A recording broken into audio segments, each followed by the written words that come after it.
Good morning, traders. Welcome to today's market review. This is Fred Razak at CMtrading. Today's December 4th, 2020.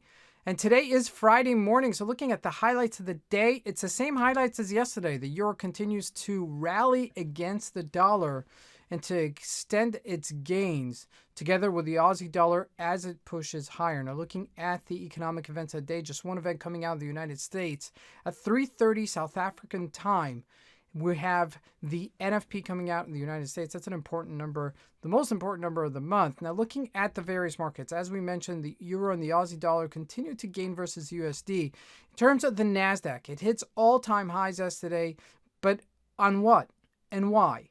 Dow Jones falters, and looking at the commodities, gold continues to rally higher, while oil rallies above $46 a barrel. In terms of the stocks, Boeing makes a breakout. Okay, and a comeback, we're going to take a look at that in just a second. And lastly, looking at the cryptocurrencies, Bitcoin gains to the upper range. So let's take a look at the markets and see what we can expect from today's trading.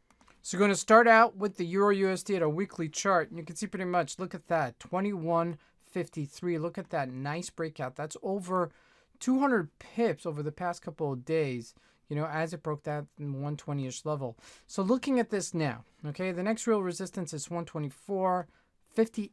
Okay, so we still have like 300 pips for this to go on the upside in case that it does. Now looking at a monthly chart, just to give us a perspective, we've been within this range, okay, between this 123 and 108-ish level for the past 5-6 years even, okay? Now if it does look like it's pushing this higher, okay, and it breaks this 125, that means we could get back to the 130-ish level, which we haven't been since 2013. Which is a tremendous reversal for the dollar versus the euro. Now, looking at the GBP USD, also broke above it finally. Okay, finally catching up, but this is littered with some issues with Brexit. So I'm not sure if this is going to play catch up, okay, just yet, okay? But looking at the Aussie dollar, you see that it did break together with the euro versus the USD to 24.30. So it's a bona fide move, which means pretty much that the dollar is getting weaker across the board. If we jump even to the rand, which has been struggling, it's at 15.15 as well as it's also getting stronger. Now that means if it breaks this level, we could see it back in this 14, 13-ish level. Okay, so that's something to look forward to for South Africans. Now jumping into commodities, gold continues to push higher, 1841. Nice little run there. Okay, that is looking like a upside down potential head and shoulders reversal. Okay, so something to look forward to as this continues to make this comeback onto this way. Now looking at oil trade to 46.55 cents yesterday as output continues.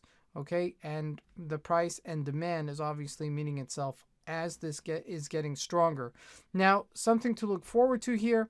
Okay, as the markets kind of anticipate that from the first quarter of 2021 we'll be back to somewhat normal or phasing into normalcy into the first and second quarter of 2021. Now looking at the Nasdaq, look at that, hitting all-time highs yesterday at 12,505. Okay, but the question is why? Because when we look at the FANG stocks, nothing is making its all-time highs, okay?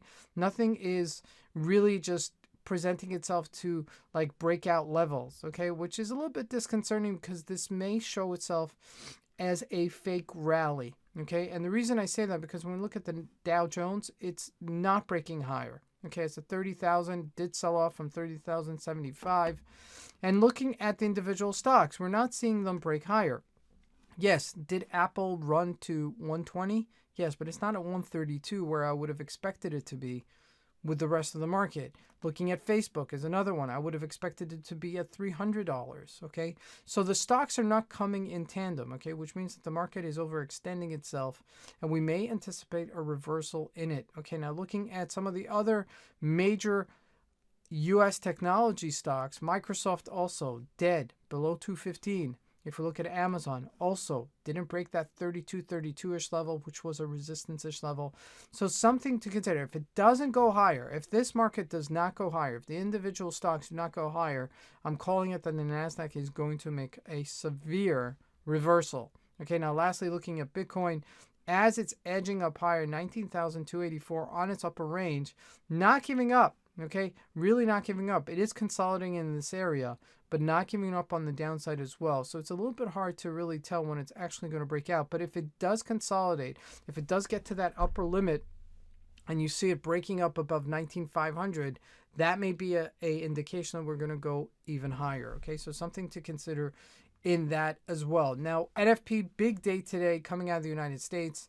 So it may be lackluster because November's been a kind of tough month. Okay, and going into the end of November, we were hitting that second wave as shutdowns were starting to reappear. So something to consider if the NFP comes out disappointing, the markets will probably sell off. Okay, even though we're between Thanksgiving and Christmas, which is generally a rally time for the year. So in terms of today's trading, just be careful, okay, especially, as we expect volatility to start picking up, okay, as the markets reel into the second wave. This is Fred Razak, and I wish everybody a great trading day and a beautiful weekend. Thank you. God bless.